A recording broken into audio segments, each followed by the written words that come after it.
بسم اللہ الرحمن الرحیم۔ صرف 5 منٹ کا مدرسہ قرآن و حدیث کی روشنی میں 146واں دن 26 جمادی الاولیٰ۔ نمبر 1، اسلامی تاریخ۔ خندق کھودنے میں صحابہ کی قربانی۔ صحابہ کرام رضی اللہ عنہم نے سخت سردی، بے سر و سامانی اور فاقہ کشی کے باوجود پوری ہمت و استقامت کے ساتھ خندق کھودنے کا کام انجام دیا۔ حضرت ابو طلحہ رضی اللہ عنہ نے بھوک کی شدت سے اپنا پیٹ کھول کر دکھایا جس پر ایک پتھر بندھا ہوا تھا۔ یہ دیکھ کر رسول اللہ صلی اللہ علیہ وسلم نے اپنے پیٹ سے کپڑا ہٹایا تو صحابہ نے دیکھا اس پر 2 پتھر بندھے ہوئے تھے۔ ایک دن رسول اللہ صلی اللہ علیہ وسلم نے صبح سویرے سخت سردی اور بھوک پیاس کی حالت میں صحابہ کو خندق کھودتے دیکھ کر یہ دعا دی: اللہم لا عیش الا عیش الآخرہ فاغفر الانصار والمہاجرہ۔ اے اللہ، اصل زندگی تو آخرت کی زندگی ہے، تو انصار و مہاجرین کی مغفرت فرما۔ یہ سن کر صحابہ جوش محبت میں کہنے لگے: نحن الذین بایعوا محمدا علی الجہاد ما بقینا ابدا۔ ہم نے مرتے دم تک محمد صلی اللہ علیہ وسلم کے ہاتھ پر جہاد کی بیعت کی۔ جب صحابہ کرام کو دوران خندق کوئی رکاوٹ پیش آتی تو آپ صلی اللہ علیہ وسلم پانی میں اپنا لعاب ڈال کر اللہ سے دعا فرماتے اور پانی چھڑک دیتے تو چٹان ریت کے تودے کی طرح نرم ہو جاتی۔ غرض دشمن کے آنے سے پہلے اہل مدینہ نے اپنی حفاظت کا انتظام مکمل کر لیا۔ نمبر 2، حضور صلی اللہ علیہ وسلم کا معجزہ، بکریوں کے تھنوں میں دودھ بھر آنا۔ حضرت ابو قرصافہ جندرہ بن خیشنہ فرماتے ہیں کہ میرے والد کا انتقال ہو چکا تھا۔ میں اپنی والدہ اور خالہ کی پرورش میں تھا۔ میں جب بکریاں چرانے جاتا تھا تو میری خالہ مجھ سے کہتی تھی کہ محمد کے پاس کبھی مت جانا، وہ تجھے گمراہ کر دیں گے۔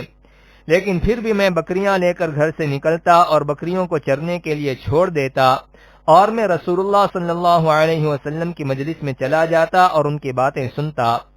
جب میں شام کو بکریاں لے کر واپس گھر جاتا تو میری خالہ کہتی کہ بکریوں کے تھن کیوں خشک ہیں؟ تو میں کہتا پتہ نہیں۔ دوسرے دن بھی یہی کہا۔ تیسرے دن بھی میں معمول کے مطابق بکریوں کو چھوڑ کر حضور صلی اللہ علیہ وسلم کی مجلس میں گیا اور اسلام قبول کر لیا، اور ساتھ ساتھ میں نے اپنی خالہ کا اور میری بکریوں کا معاملہ حضور صلی اللہ علیہ وسلم سے بیان کیا تو حضور صلی اللہ علیہ وسلم نے فرمایا بکریاں لے آؤ۔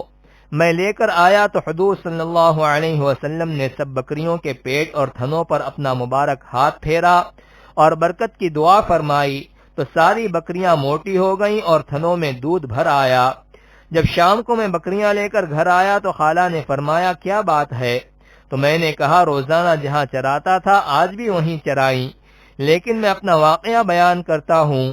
چنانچہ جب میں نے والدہ اور خالہ کے سامنے سارا واقعہ بیان کیا تو وہ خود کہنے لگیں ہمیں بھی محمد کے پاس لے چلو۔ میں ان کو لے گیا تو دونوں نے اسلام قبول کر لیا اور حضور صلی اللہ علیہ وسلم کے ہاتھ پر بیعت کی۔ نمبر 3، ایک فرض کے بارے میں، امانت کا واپس کرنا۔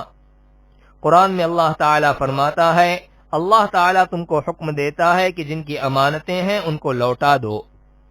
فائدہ: اگر کسی شخص نے کسی کے پاس کوئی چیز امانت کے طور پر رکھی ہو تو مطالبے کے وقت اس کا ادا کرنا ضروری ہے۔